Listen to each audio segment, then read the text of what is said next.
Am I the asshole for taking my biological nieces on days out and excluding my adopted nephew? Not the a-hole. Throwaway. I, 42F, have two nieces, Flo, 14F, Ivy, 11F, and a nephew, Ryan, 10M, through my bro, Tom, 46M, and Cell Kate, 45F. Flo and Ivy are biologically theirs, and they adopted Ryan 2 years ago after fostering him for 3 years. I live locally to them. We are super close usually and have my own daughter, Ava, 12F, whom my nieces are close to. Before foster care, Ryan's life was awful and he has some behavioral and developmental issues. He struggles to sit through long things such as shows quietly, whether it be in the theater or the girls' plays recitals, so the girls rarely have both parents supporting them. His behavior is sometimes pretty unpredictable and he sometimes has pretty loud and physical meltdowns, so they have to be careful where they take him. As such, whenever Niece Hobie take Ava to the theater or other activities, which Ryan wouldn't like, we bring the girls along too. Sometimes Tom and Kate pay for them, sometimes we do. We have never bought Ryan out without his parents and sisters because he has really different interests to the girls. I don't feel confident handling his behavior, and Flo and Ivy have expressed that they really value the Ryan free time. I've made extra effort to be there since then. Ryan's a great kid, but he needs a lot of attention, and my nieces need people who are 100% in their corner. I do spend quality time with Ryan. We live a 15-minute walk away, so go to their house often. Me, Ryan, and Tom, if he's around, build a lot of Lego as it's a shared hobby, and I get him a new set every birthday and Christmas, and his parents are around. I just book days out around my daughter's interests, which happen to be the exact opposite of his. She's a really artsy, girly girl who likes the theater, shopping, museums, movie nights, and slumber parties while he's into Lego, video games, and anything martial arts. Wow. Okay, so right off the bat, she lays out her reasoning pretty clearly, doesn't she? Yeah, she really does. There are quite a few specific points about why Ryan, the adopted nephew, isn't joining these particular outings with his sisters and her daughter. It seems multi-layered. The core seems to be Ryan's behavioral and developmental stuff. Which she connects directly to his difficult early life before the adoption. Right. And it's not just like being a bit hyper. She mentions he struggles with long, quiet things. Yeah, like shows, theater, even his sister's own plays or recitals. And that bit about the girls rarely having both parents there because of it. That really paints a picture. It does. It shows a pretty significant impact on the whole family, doesn't it? Their ability to just do certain things together. Definitely. And then she mentions the unpredictability, the loud and physical meltdowns. That really highlights the kind of careful planning that's needed for outings with him. It sounds like it's more than just inconvenience. It suggests, potential for real disruption. Exactly. Which brings us to the main point, I guess. These specific outings, theater, museums, they're planned around her daughter's interests. Right. Ava's interests, Yeah. which the aunt explicitly says are the total opposite of Ryan's. Polar opposites, yeah. Yeah. Lego and martial arts versus theater and shopping. So the nieces, Flo and Ivy, they come along because their interests match Ava's more closely. It's like she's framing it as this just isn't his kind of thing. Like trying to force a square peg in a round hole, maybe. Sort of. But obviously that raises the fairness question, the exclusion thing. Mm-hmm. But she does try to counter that, doesn't she? By saying she's never taken Ryan out alone without his parents or sisters. Yeah, that's a key detail she includes. And she mentions the nieces actually wanting this Ryan free time. Plus, her own lack of confidence in handling his behavior by herself. Those are pretty significant factors in her justification. It's not just about interests, it's about manageability and maybe the other kids' needs too. And she makes sure to say she does spend quality time with him, just differently. Right, the Lego building at their house, with his dad sometimes, the Lego gifts for birthdays, Christmas. It's like she's saying, look, I am involved, I do care, we connect, just not over this specific type of activity. The context seems really important to her. Home with support nearby versus out in public, potentially dealing with a meltdown alone. It definitely seems like a boundary she feels is necessary. For her own comfort, maybe, and also for making sure the girls at her daughter can enjoy these specific things. And she keeps circling back to the fact that these outings start with her daughter, Ava. The nieces are essentially invited guests joining an existing plan. Yeah. Okay, so we've got a pretty good handle on the aunt's perspective, her reasoning. But, like peeling an onion, there are always more layers. She added some stuff in the comments on Reddit, apparently, about the parents, Tom and Kate, and how they handle Ryan's behavior. That's right, and that definitely adds another dimension to this whole thing. How so? What did she say? Well, she mentioned that the parents often tell the nieces, Flo and Ivy, you need to be understanding about Ryan's outbursts. Because of his rough childhood. Exactly. Which, I mean, comes from a place of compassion for Ryan's trauma, obviously. Sure. But the aunt kind of hints that maybe this puts a strain on the sisters. Like how much understanding is expected and what happens when they're on the receiving end. Right. Like she mentioned Ryan sometimes lashing out at his sisters during these episodes. Yeah. So the parents' empathy for Ryan might mean the niece's experience of, well, being lashed out at isn't fully addressed. It definitely raises that question, doesn't it? When one kid needs constant understanding, where do the other kids' feelings and, frankly, safety fit in?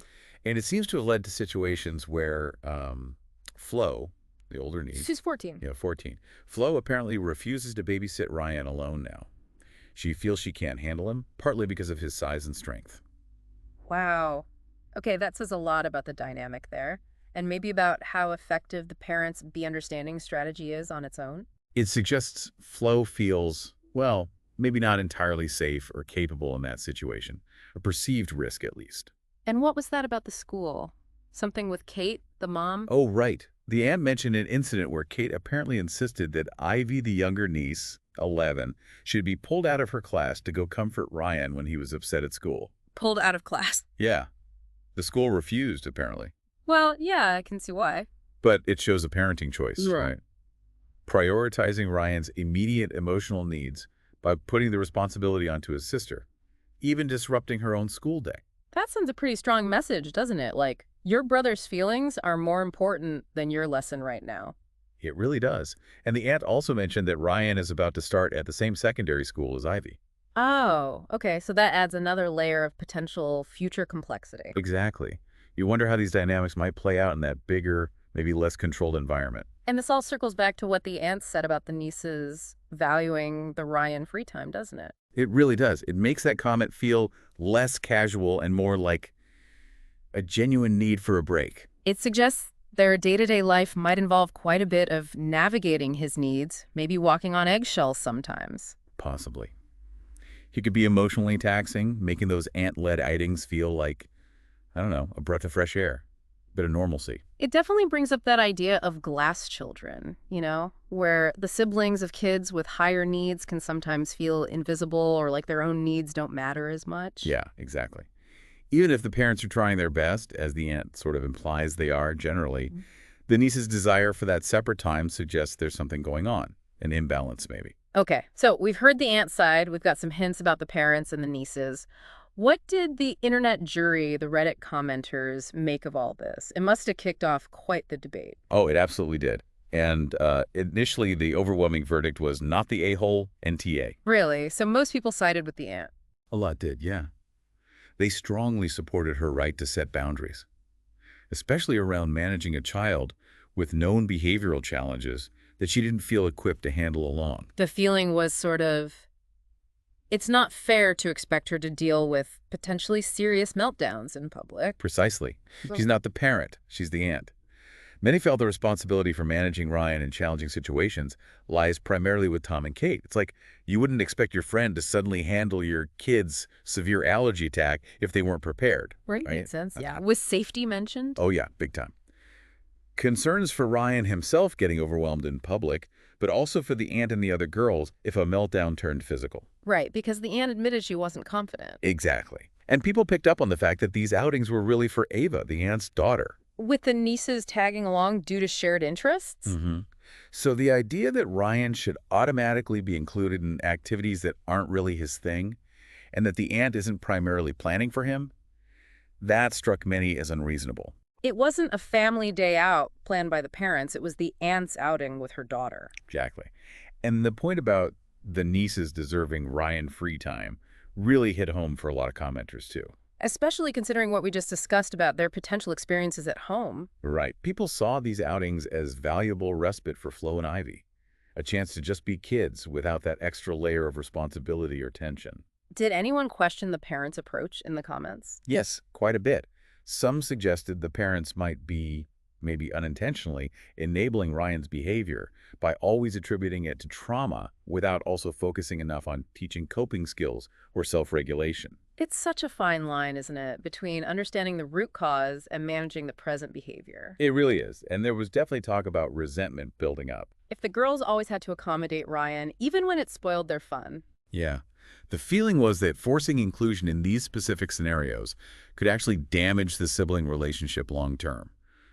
Several people said if the parents want him included so badly, they should take him, or they should go along with the aunt to help. Okay, so strong support for NTA. But it's Reddit, so there must have been other views. Oh, absolutely. There was a noticeable chunk of everyone sucks here, ESH votes too. Ah, the Uh, classic ESH. What was their reasoning? They generally agreed the aunt wasn't wrong to exclude Ryan from these specific outings, the girls' days, but What? but they felt her apparent lack of any effort to have separate one-on-one time with Ryan was a problem. Because she admitted she never takes him out alone. Exactly. They felt just playing Lego at home, while nice, maybe wasn't enough to make him feel genuinely included in her life and the broader family activities. So the ESH view was kind of like, okay, skip the theater trips, but maybe take him to a Lego convention or something, just you and him. Pretty much. Hmm. Make some individual effort tailored to his interests to build that bond and show he's not always the odd one out. Gotcha. And I assume there was a you're the a-hole YTA camp as well. Of course. There always is. Some people really didn't like the way the aunt distinguished between the biological nieces and the adopted nephew in her post. They saw it as favoritism. Yeah, blatant favoritism to some. And accusations of ableism came up, basically saying she was discriminating against him because of his special needs and just didn't want to deal with it. That's a pretty strong accusation. It is. These commenters felt she should be making more effort to accommodate Ryan, perhaps suggesting the parents come along, or that the aunt plan shorter, more Ryan-friendly activities herself sometimes. So similar suggestions to the ESH crowd, but with a harsher judgment on the aunt's motives. Right, and a few people wondered if the parents were maybe trying to use the aunt for a bit of free respite care, pushing for Ryan's inclusion so they could get a break. Oh, interesting angle. And worries about the long-term impact on the nieces kept popping up across different judgment categories, too. The idea that constantly prioritizing Ryan could take a toll on them. Wow. So, yeah, a whole spectrum of opinions, really mirroring how complex the situation actually is. No easy answers. Not at all. It clearly touched a nerve, tapping into people's own family experiences and beliefs about responsibility, inclusion, adoption, special needs, all of it. It's like everyone brings their own baggage to these discussions, don't they? Absolutely. And if we zoom out from just who's right, who's wrong, this whole scenario really shines a light on some much broader themes, doesn't it? Definitely. Like the challenges families face when integrating an adopted child, especially one who comes with a history of trauma and significant needs alongside biological kids. It's not always seamless, is it? And it forces that really delicate balancing act. How do you meet everyone's individual needs within the same family unit? Which brings us back to that glass children idea. Yeah. Are the siblings, in this case Flo and Ivy, getting their needs met? Or are they becoming a bit invisible because Ryan requires so much focus? They're wanting Ryan free time really points to that possibility. It does. And it highlights just how complex managing behavioral issues linked to trauma can be. That line between understanding the past and enabling difficult behavior in the present, it's blurry. Super blurry. And what about the role of extended family, like the aunt here? What's reasonable to expect from them? That's a huge question this raises.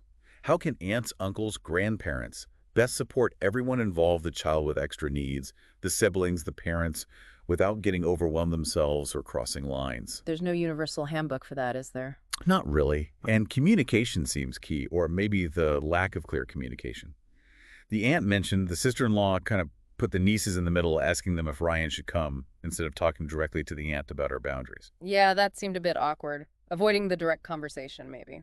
Possibly. It just points to the complexities of how adults navigate these things within families. So really, this one Reddit post, it just opens up this whole world of hidden family dynamics, doesn't it? The need for boundaries, open communication. Acknowledging that people have different capacities and comfort levels for dealing with special needs. The potential for resentment if one person's needs always dominate.